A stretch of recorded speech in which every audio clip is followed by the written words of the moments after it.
Magandang gabi ho sa ating lahat. Ngayong araw nagpalabas ang Department of Education under Secretary Sonny Angara sa implementing guidelines sa implementation ng matatag curriculum. Ito ay ang DepEd Order number 10 Series of 2024 na issue ngayong araw, July 23, 2024. Ito po ay 69 pages. Medyo malaman-laman ito. Okay?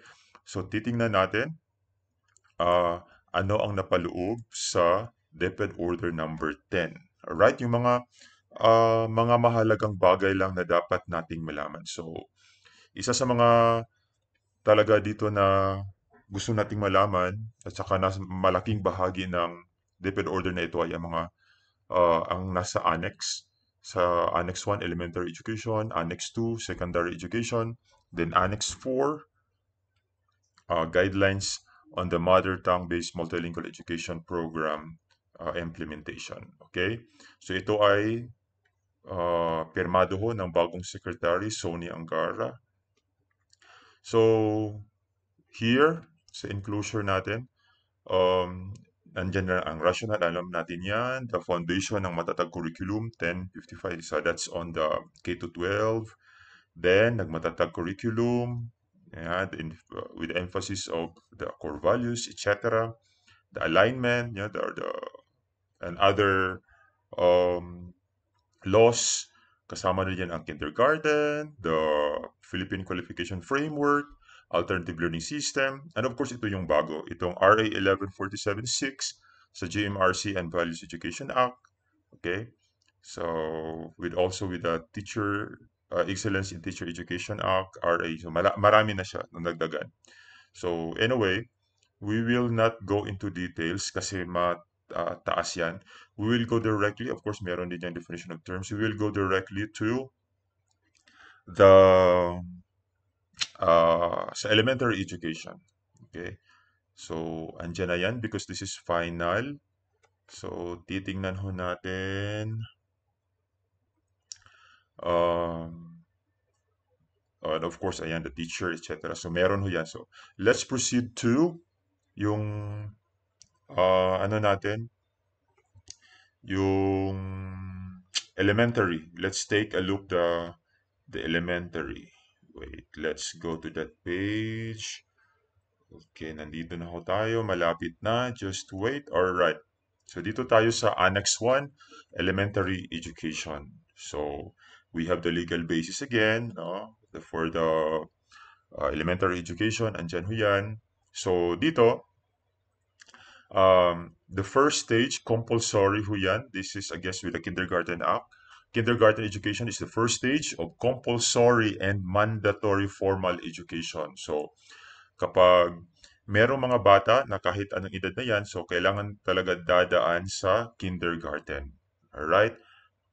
Prior to becoming grade 1.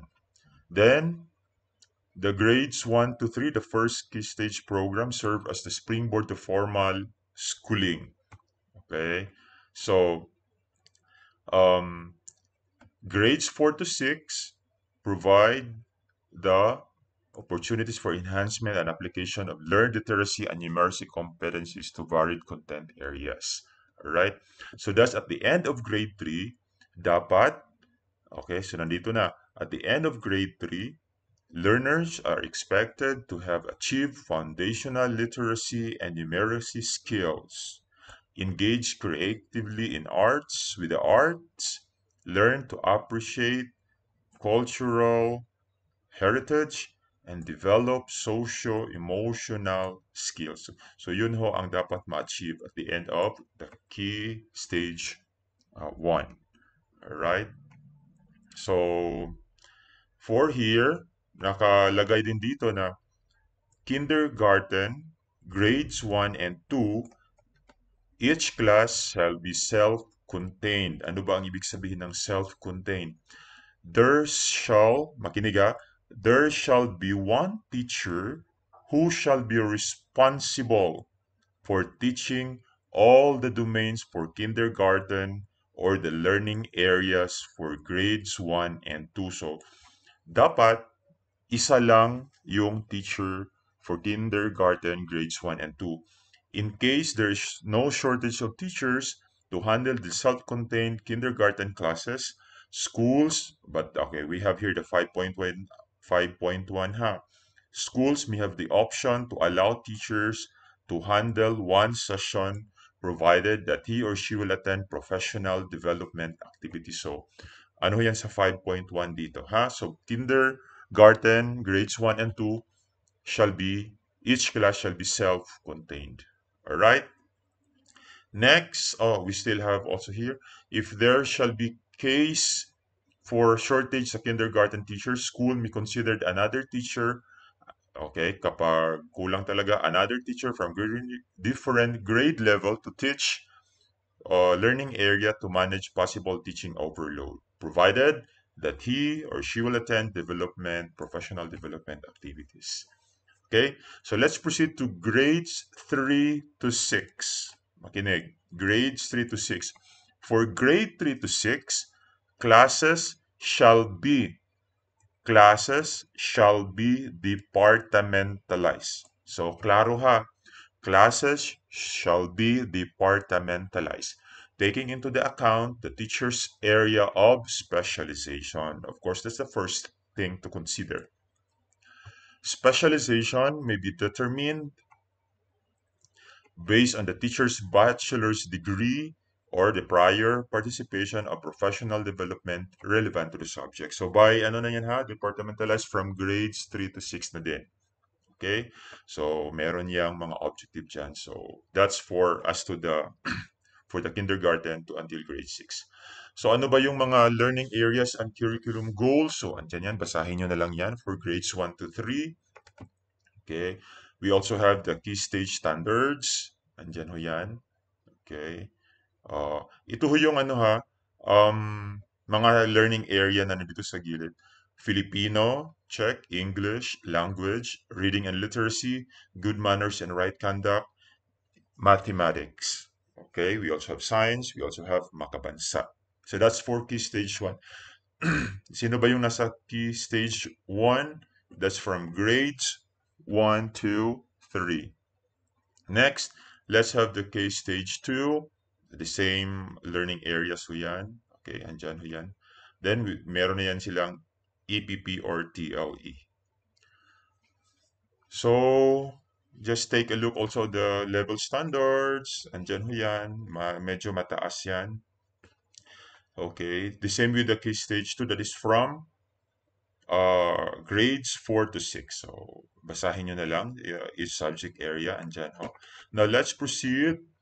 So, let's proceed to this one. Time allotment. Okay. So, the time allotment for the Matatag curriculum. Okay.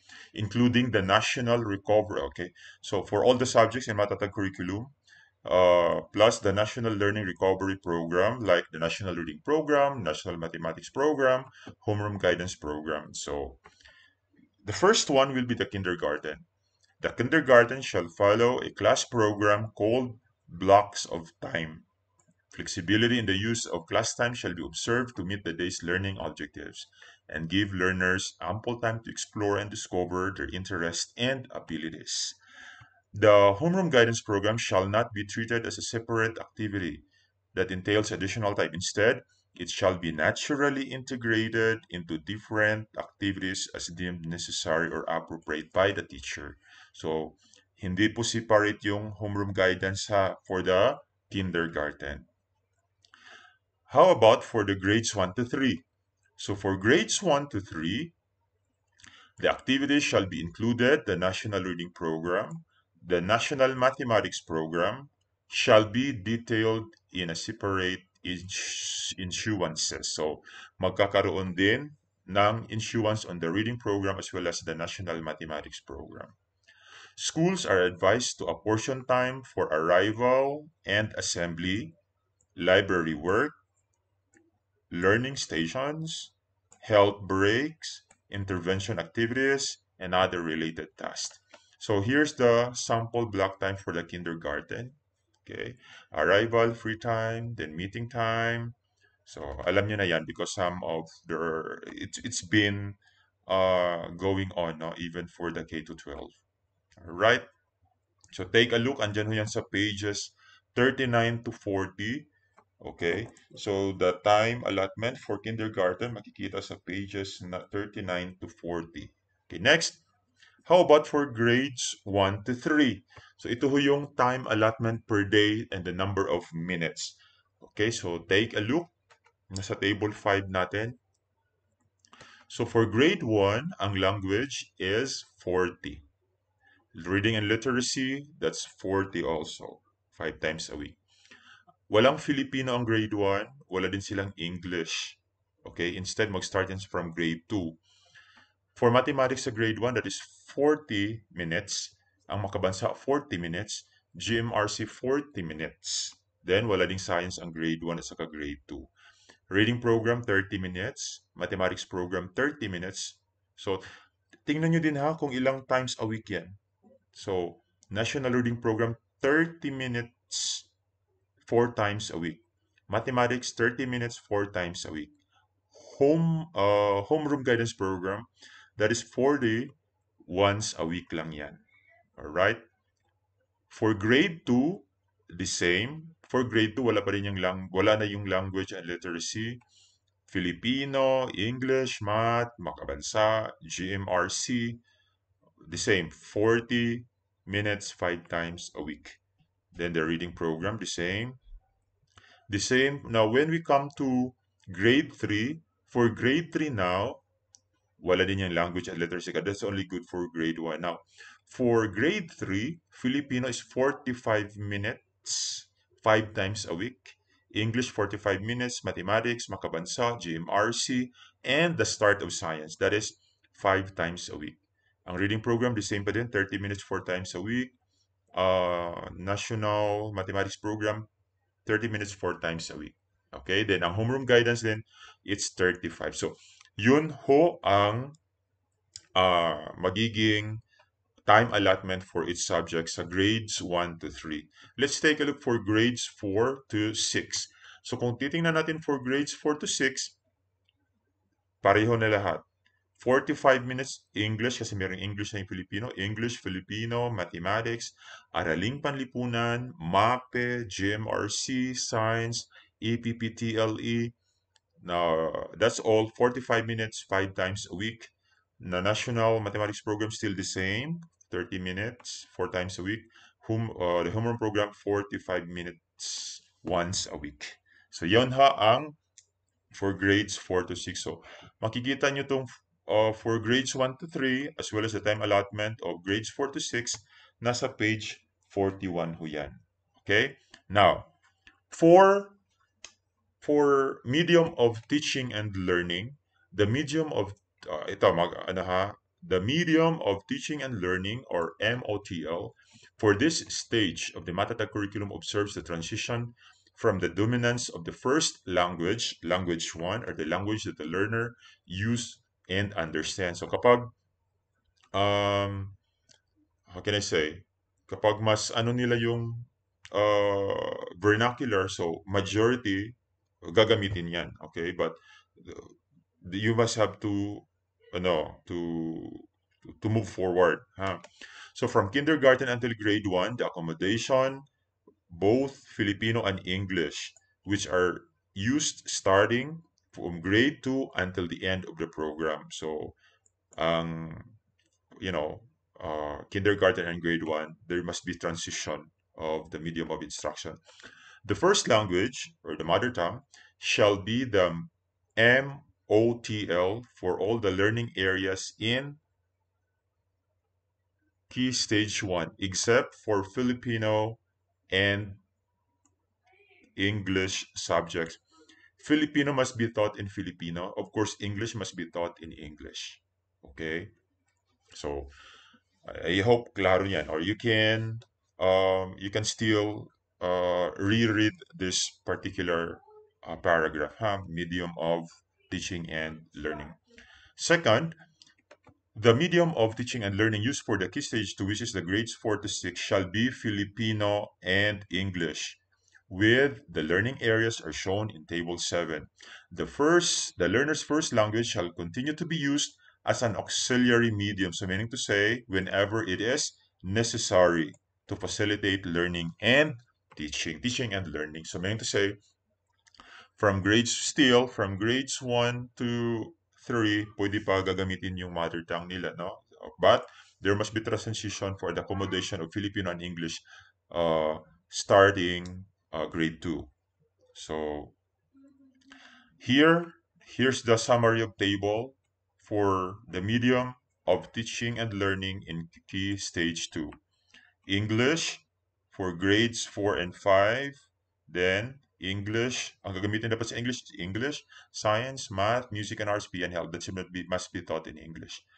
The Filipino will be used for Filipino, of course, Araling Panlipunan, GMRC, and APP. I guess just the same with the K to 12. For grade 6, this one. So for grade 6 now, English, science, mathematics, music and arts, P and health. Tapos the TLE must be in English. I do not know right now if the TLE or EPP in grade 6 is in English or still in Filipino. Yung maiiwan lang for Filipino is of course Filipino, Araling Panlipunan, and GMRC. All right. So those are the medium of instruction as well as the class, the time allotment for each subject. So anyway, mga support program na to for matatag curriculum. So alam na natin yan, basahin nyo na lang yan, no? The NLRP, National Learning Recovery Program, inclusion to the in basic education, and then dyan na yan. Alternative delivery modes, co-curricular program. So almost the same. All right. Now let's proceed to secondary. So for secondary, this is the key stage 3. Okay. So we have the legal basis here. Anyway, let's proceed to. So the same pa din ang may mga subjects dito. So, but you can notice here instead of GMRC, it's values education. Just the subject values education, but it will be taught in Filipino actually. Okay. So we have the grade level standards for each subject area, for each grade level. Okay. Then let's proceed to the time allotment. So here, the time allotment for secondary is on page first. We have on pages 54 to 55. Okay, let's check. Each learning area is allotted 45 minutes of instructional time daily, 5 days a week. Schools are advised, so again ha, klaro na yan, 45 minutes. Schools are advised to apportion time, again, give time for arrival and assembly, library work, learning stations, health breaks, intervention activities, and other related tasks. So this is the table for the time allotment. Okay, so that's 45 minutes from Filipino, English, Math, Araling Panlipunan, MAPE, Values Education, Science, TLE, all 45 minutes, 5 times a week. Then the National Mathematics, that's 30 minutes, 4 times a week. The homeroom program, homeroom guidance program, that is 45 minutes once a week. So yan ho ang time allotment for the key stage 3, grades 7 to 10. All right.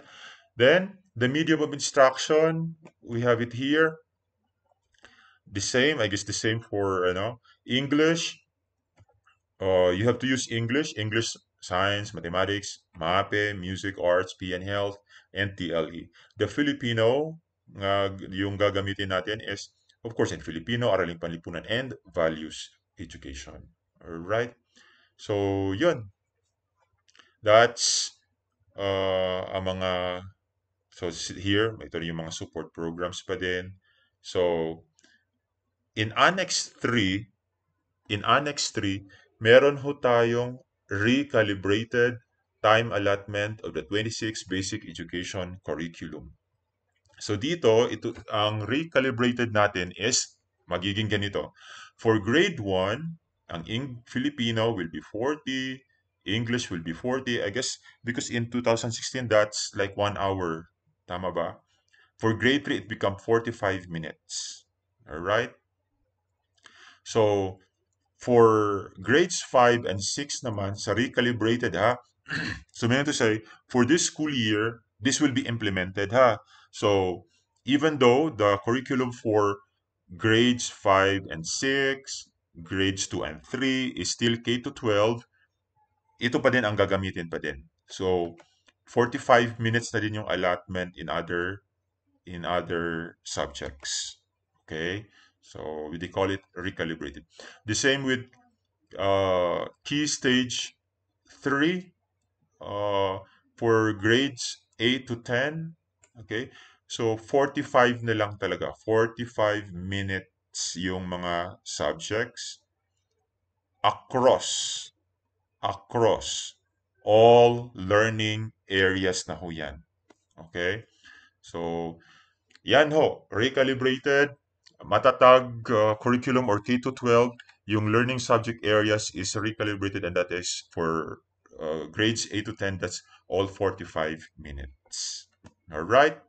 So, andyan ho yan sa pages 57 to 58 for the recalibrated time allotment. Okay? So, here, the sample class program. Ito na talaga ha, sample class program for kindergarten. Okay? Nasa page, ano na to? 59. So, tingnan nyo na lang yan. So, for kindergarten, that's only 3 hours.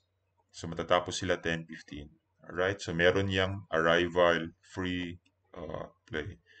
Then, let's proceed to grade 1 for Matatag curriculum. Yan ang sample.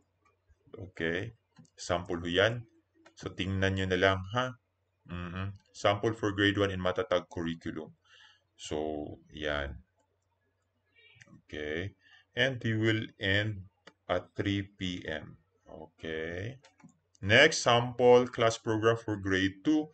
Ang grade 2, remember, grade 2 still K to 12. Tama ba? Yeah. But this is in Matatag. Okay. Anyway, so this is sample for grade 2 in Matatag. Okay. Anyway, this is Matatag na ha. Matatag sample. Ano. We also have for grade 3, sample program, class program. Grade 4 to 10. Ito yung sample class program. Kasi 45 minutes. Okay. So matatapos sila 4:45. Alright? So, yan ho ang sample class program natin. Sa Annex 5 naman, this is the instructional design framework. We don't have to discuss this. I guess all of the teachers naman are aware about it. Okay, now let's go to assessment. I guess the same pa din, no? As outlined in DepEd Order number 8 series of 2015, class formation ongoing, blah, blah, blah. Okay. So, yan ho. Ang importante naman lang dito is yung class time allotment, no, for each subject at saka yung medium of instruction. Pero almost the same naman, hindi naman nagbago. Alright? So, maraming salamat sa iyong pakikinig.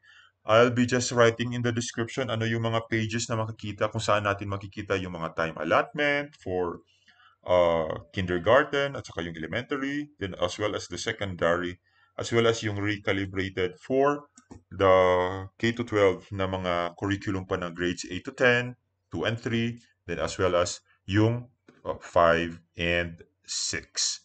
Alright, so magandang araw at ito na talaga yung hinihintay ata ng mga teacher na mailabas para ma-finalize na yung class program for the school year 2024 to 2025. Magandang gabi sa lahat.